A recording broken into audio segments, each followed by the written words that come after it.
Great, you've been to a property now and you want to make a bid to purchase it.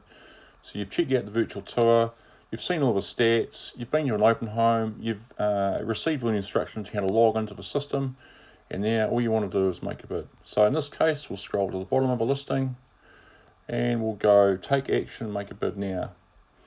Direct it to the login page, we'll put our email address in, obviously I'm going to use my Touch ID. I'm in there. And these are the rules. So great, let's get your expression of interest bid ready for the owner and stop the show. Note, this is an expression of interest, an invitation to treat the vendor to purchase only. To keep it simple, we call them a bid. You are bidding to win the right to purchase the property. The owner will review all bids before submitting one to the solicitor to draft the sales and purchase agreement and keep all parties safe. The owner will negotiate directly with you in the app. You, the buyer, is the only party that can change the detail or the conditions in your bid. If you are unsure of the process, please get your legal advice from your solicitor. They are there to help you and keep you safe. FiSBO is not involved in the negotiations, nor do any of the marketers have access to the information. The owner is selling the property. You may only get one shot, so it is advised to put your best foot forward to stop the show. So let's make your bid. Firstly, select the listing you want to bid on. Manually fill in your details. Don't worry too much about grammatical errors here. This can be tidied up by your solicitor. Your email address. Your photo ID. Again, this is to prove you are a human. If you don't, are you not willing to disclose your driver's license or your passport information to the vendor, you may not be taken seriously. Your home address, again, the solicitors will need this detail.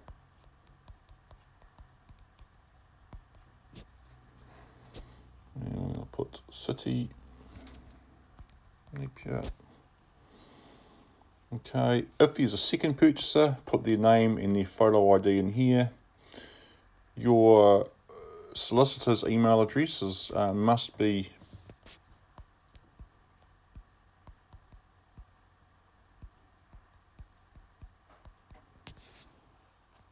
the date and time of your offer, today's date, the conditions in your offer, so we want to put in a written bills report, solicitor's approval, and I'm a KiwiSaver buyer, so I'm a first home buyer, right? The deposit I want to pay, if any, no deposit, I'll put in, I can probably get 5% if I need it. Settlement, we want to move in a week. We want to buy this property because we want to raise our family here. And our bid, so we'll put our dollar value of our bid in, we'll make it 695, 3.00. Just saying about this field here. I mean, if you want to make an emotional connection with the vendor, do it. You know, the vendor has the right to choose the party they want to sell their house to. They might want to sell it to a first home buyer and are prepared to leave not accept as high an offer. I'll submit that. Now we'll go back to the listing now and we'll have a look and see if our bid's displayed.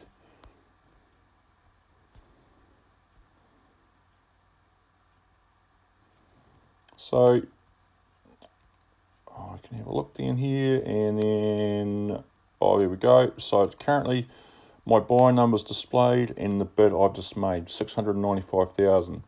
So obviously, I've made a few bids on this property, but if I want to go in now, I can change that 695 one, and I actually want to make that 815 because I want to outbid the top bidder. So I'll go back to here, and we'll go log in again.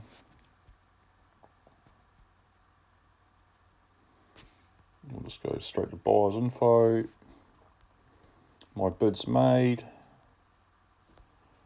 795, 810, 695. So I'll go back here and I'll update that one. My details are the same, my conditions are the same. I just want to increase that.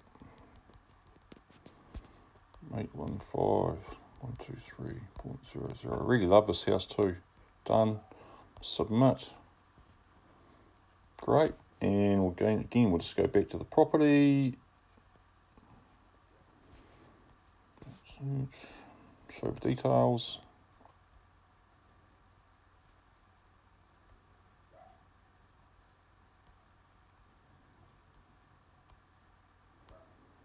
And now I lead the bidding at 8:15. So the vendor can approve one of those, and when they're ready, the solicitors will draft the agreement. Good luck, happy bidding.